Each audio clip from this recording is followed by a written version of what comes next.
Today we come to look at the book of 2 Samuel. Remember, in the original, it was really just one book.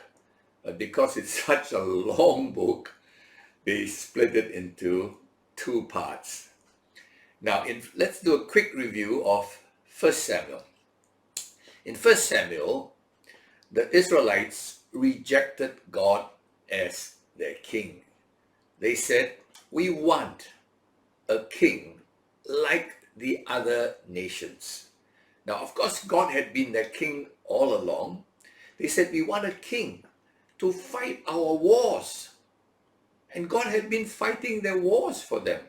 I mean, how in the world did a band of helpless slaves survive 40 years in the wilderness? No water, no food. Who provided? Obviously, a king had provided food for them. They entered into the promised land. They crossed the Jordan.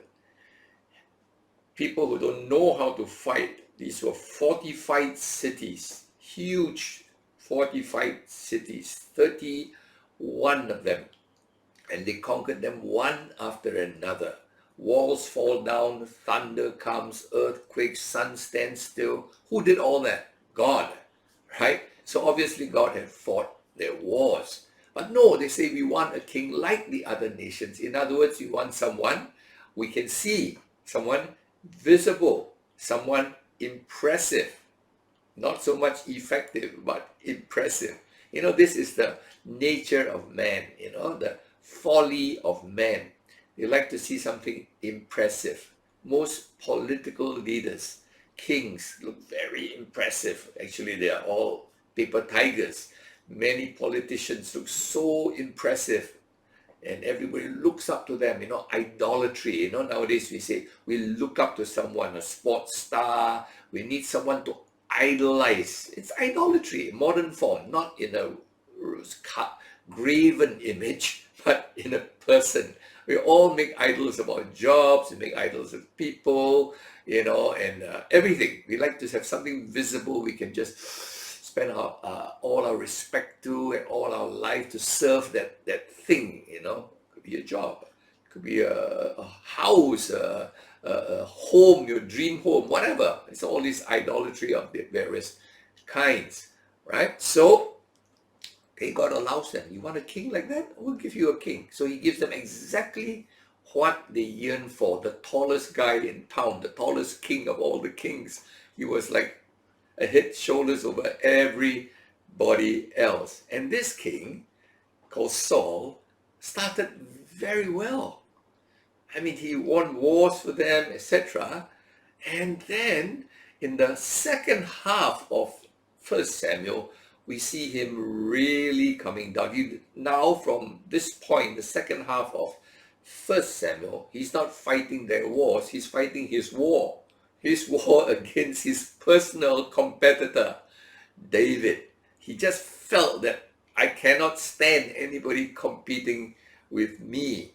And so he spends his entire life focused on this one person called David.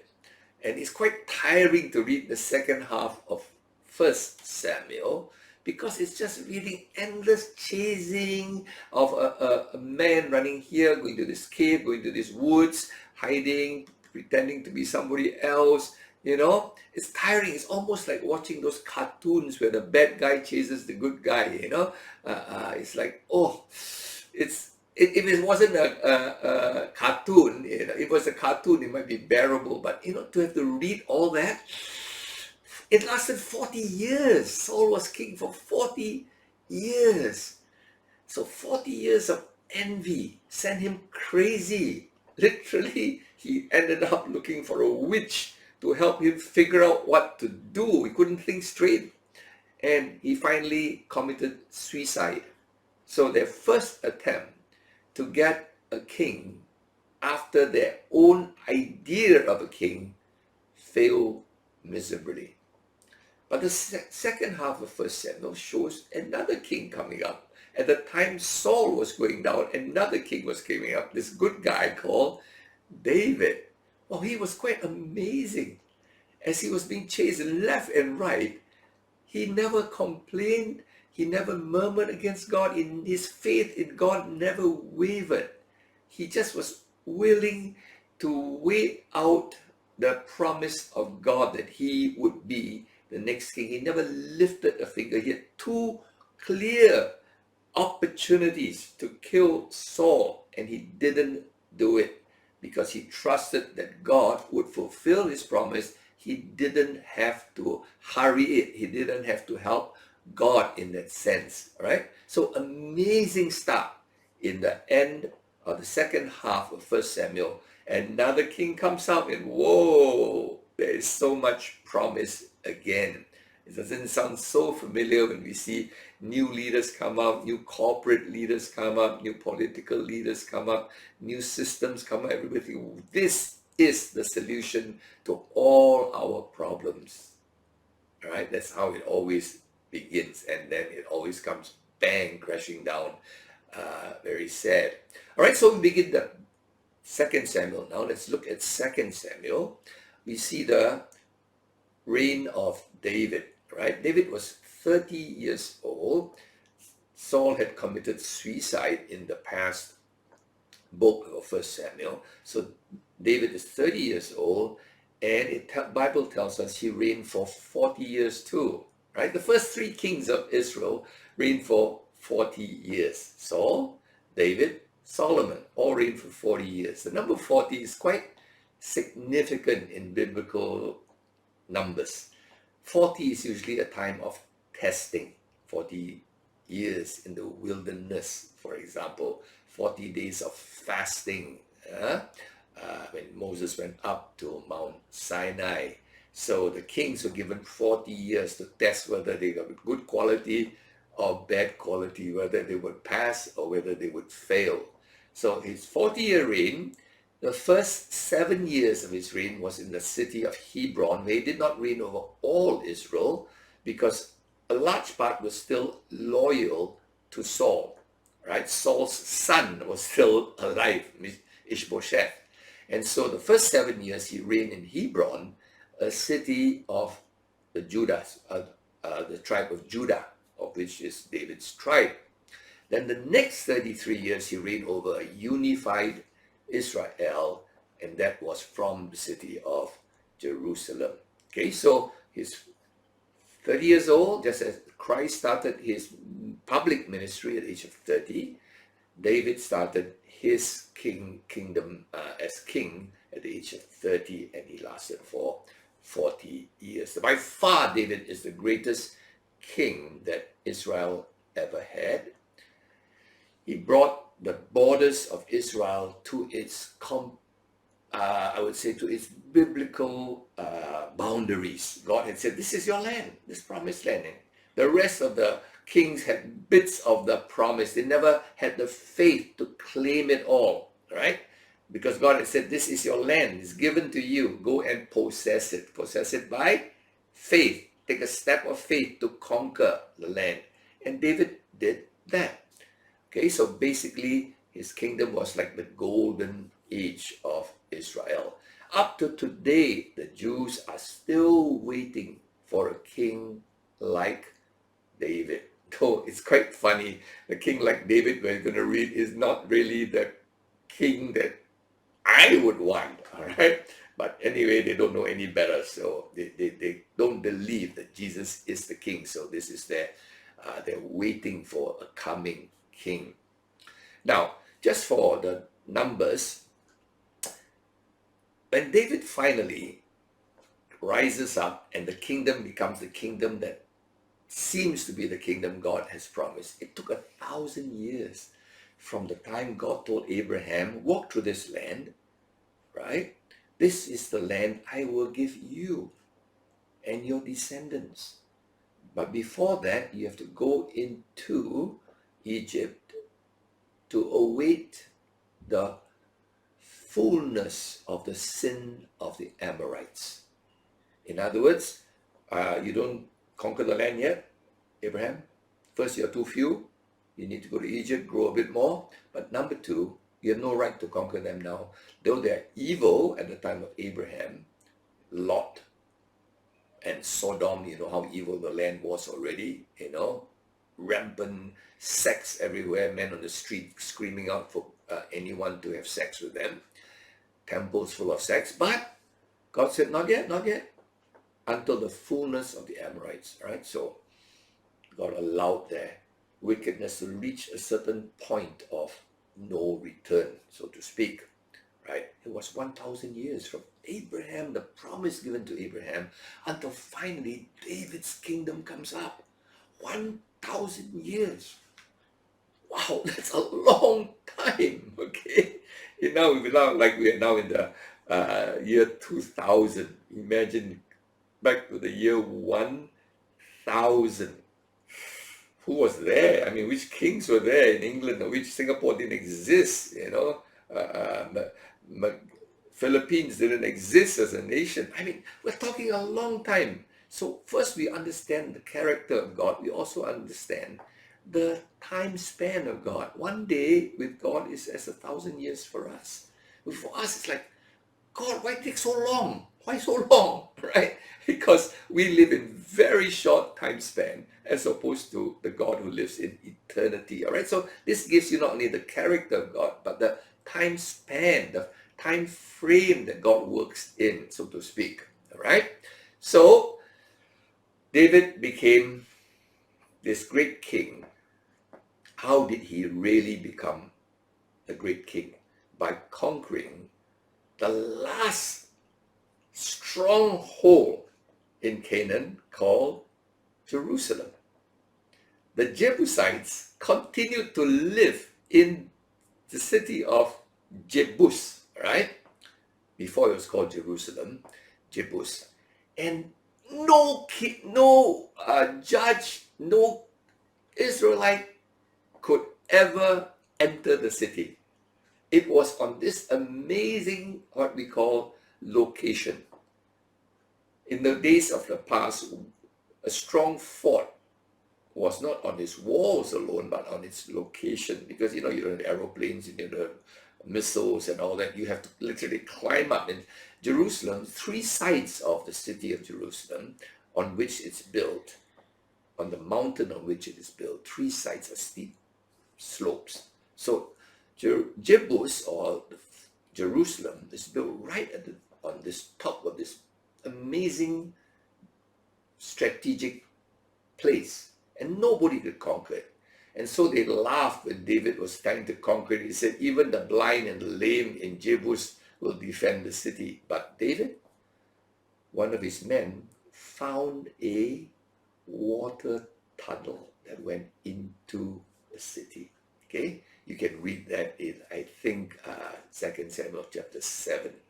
They entered the city, they conquered the city, and it became renamed Jerusalem, the city of David, sometimes called Zion.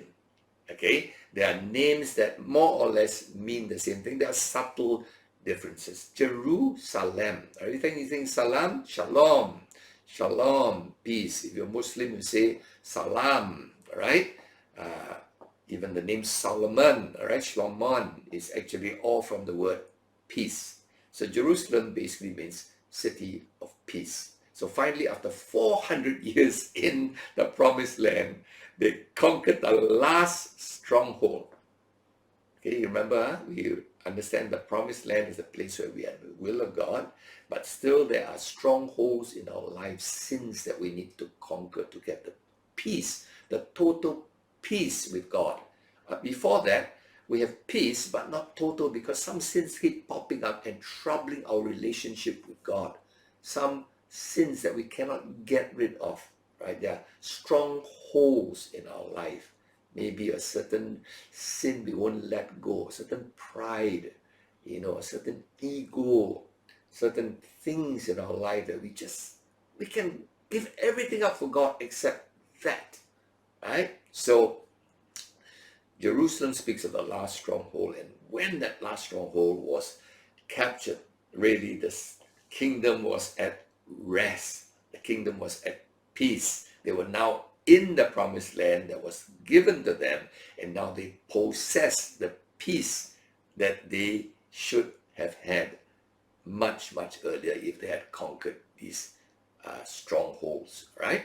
So when David had conquered Jerusalem, this is what he did. He built himself a beautiful home, and then he felt so guilty that he lived in this beautiful home, and God's place was still a tent, a tabernacle. You know, it's so old already. It's 400 years old, 500 years old. This tent, I'm sure it looked pretty shabby and worn out. Can you imagine the sun, something for the red covering of the tabernacle, you know? We said it was red, skins dyed red. I wonder what red looks like after 500 years. It's probably already a pale pink left, you know, and dirt and everything, all right? So the tabernacle looked so bad, and David said, no, God, I want to build a house for you. I want to build a house for you. And then the prophet said to him, of course, go and build a house. Then later God said to the prophet, no, David cannot build a house. He's a man of war, blood, all right? And later Solomon, whose name is Peace, would build the tabernacle, the temple, all right? So David wants to build God a house. That is, I think, in 2 Samuel chapter 7. And it's 11 verse 13, he said, I will make you a house, he said to God. But in 2 Samuel 7 verse 16, God says something quite unusual. You don't build me a house. I'm happy to live in tents. You know, that's really the character of God. When Jesus came, he didn't have a house. Foxes have holes, the birds of the air have nests. The Son of Man has nowhere to lay his head. He had no permanent address. Okay? And the tabernacle was moved here, moved there, it moved so many places, all right? But this is what God said to David. You want to build me a house? That's nice. That's good. But your son will do it. You're a man of war. You got blood on your hands. You can't build this tabernacle, which is a symbol of God having peace with man, right? But I will build you a house. 2 Samuel 7 verse 16. I will build you a dynasty, and your throne will be established forever. Wow. A throne that can be established. You know, Chinese dynasties, 500 years, 600 years. Well, that's very long already for a dynasty. Forever. Then later you see, the royal line of David goes off into exile, and the kings are all... What happened to the royal line of Israel? How come God's promise? Where is the promise? Thy throne shall be established forever. I'll build you a house forever. A dynasty forever. But you and I know, 1,000 years later, a humble couple called Joseph and Mary, both of whom are descendants of David. The genealogy is given. Both. Joseph, the legal father of Jesus, not biological, because Jesus had no father except the Holy Spirit. But the legal father of Jesus is Joseph. He's a descendant of David. And Mary, the biological mother, because Jesus is 100% God from the Holy Spirit, 100% human from Mary. Mary is also a descendant of Jesus. And Jesus will be king of the Jews first, then king of the church today, and king of the world in the new heaven and the new earth. All right, so I hope you see the promise is fulfilled. 1,000 years after David was told, your throne will be established forever, okay, in the form of Jesus, the king that we are talking about. You see, God wanted us to be redeemed by a king, but his version of a king was very different from their version of a king, but nonetheless, he allowed it. God is so wise. In the end, he just works it back into his redemption plan. Okay? So we see here David, now there's this promise from God, his throne will be established forever. I don't think he probably grasped it as, oh, okay, Solomon will be there, and then after Solomon, Solomon's son, and my, just physically go on. Okay? Now, after this beautiful promise given to David, something happens. In chapter 11, it says, when at the time when kings go forth to war, it's a time for war. In winter they don't go to war. They go to war when the weather is better. Those days they fought quite different style from us. Okay, the war was like one army line up against another army, and then to save bloodshed, that's how you see the story of David and Goliath. Instead of all them smashing each other, killing each other, too much blood, right? They have a different format. Okay, you send your champion, I send my champion, we challenge, and whose champion wins, then that side wins. Like playing chess, you get the king, you win already. Okay, so they had this going to war at a certain time. So at the time when kings go to war, what happened is David didn't go to war. You see, Israeli kings led the fight. Up to today, Israeli army generals lead in the front. All right, our generals are very different. We sit and draw the plans. Then we tell men, you go and fight. All right, but Israeli army generals are very different. They actually go to the front.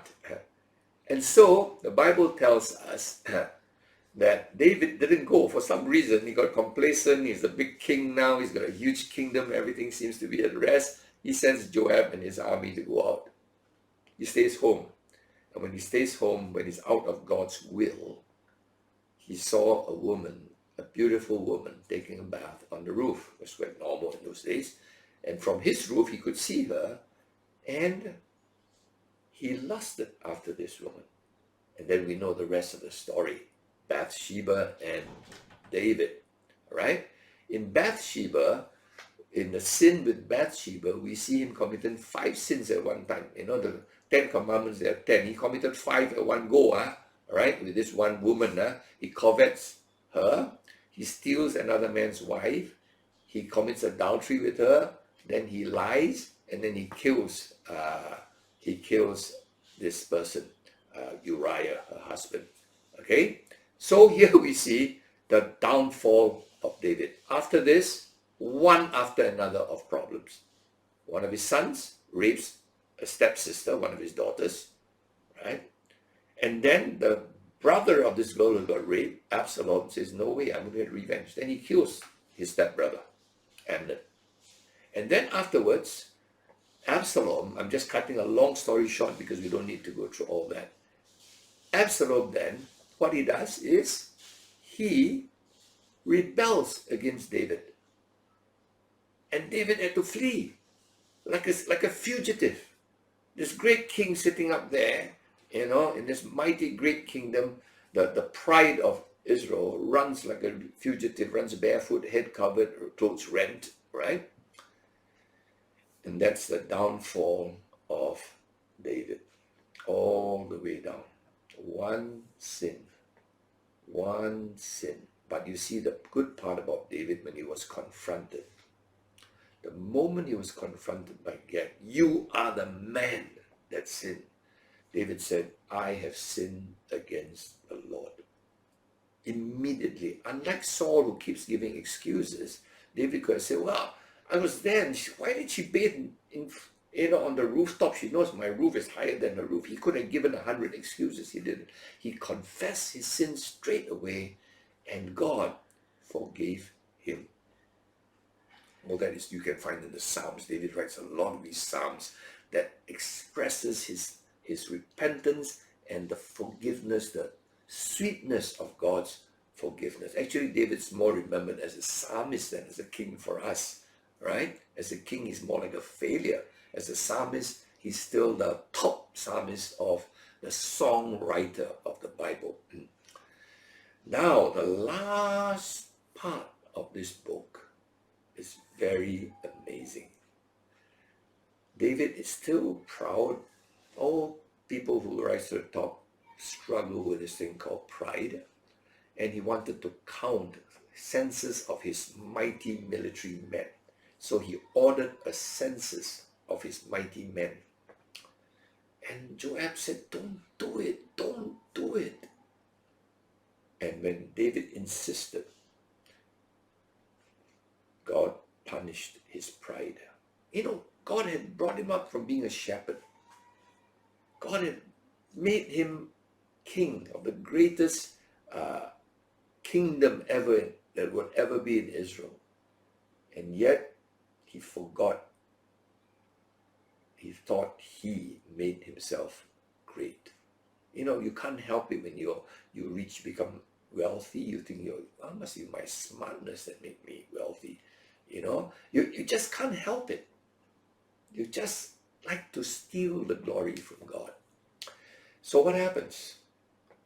God sends a pestilence. I cut a long story short, and 70,000 people died. This is the last chapter of 2 Samuel. And David sees 70,000. I mean, can you imagine 70,000 people die because of your stupid sin of pride? And he doesn't know what to do, and Gad, the prophet, tells him, go, offer an offering on the threshing floor of Araunah. He said, what's all this significance? So David offers burnt offering on the threshing floor of Araunah. And that doesn't even, the story is over after that, and the plague ends, the pestilence ends. So it's like, what's all the story about, man? So many adventures. It's kind of, you listen to it, it's like almost 3 hours of irrelevant stories almost. Some are bizarre, all right? Some details are so, and it's good if you're a preacher. There's a lot to preach about from case studies. It's good if you like to be a Sunday school teacher. A lot of interesting stories you could pick here and pick there and make a lot of moral lessons from it. And that's what we do in Christianity. We use the Bible as a storybook for morals. That's pretty good. Teach our kids how to behave properly, how to trust God. And then we use the Bible as a preaching tool so we can teach our members, about the problems of sin that could affect our life, and then you could be a Bible school teacher, a seminary teacher. There's a lot to do PhD studies on, and it looks like, wow, the Bible is full of all this stuff. No. All of it is one amazing lead up for 1,000 years. It's still a trend, a very critical trend. And what it is? The threshing floor of Araunah, if you go to 2 Chronicles chapter 3, verse 1, it says, is Moriah. Hope you see the trend now. Moriah. When did you first hear that? Remember, we heard Moriah in Abraham's sacrifice of Isaac. He brought Isaac up to sacrifice on Moriah. That's this place. Now, 1,000 years later, David sacrifices a burnt offering to save the lives. This animal, a substitute for the lives of the people of Jerusalem. Wow. And then 1,000 years after this, Jesus Christ is sacrificed on Mount Moriah. I hope you see the story. Otherwise, it's just a bundle of somewhat unrelated stories. So disjointed. Sometimes so bizarre. Do I have to listen to all this? And until you see that there is a trend that God is telling us, one day the king, not David, son of David, the king, will give a sacrifice on this same place, not an animal, but himself. Right? So I hope you see 2 Samuel in the way of God's beautiful redemption story, the beautiful book, the love story of how God loves us, patiently hangs in with us, teaches us lessons along the way, but all of it leading to us having that eternal relationship, a final romance with God in for all eternity. The beautiful book. God bless you.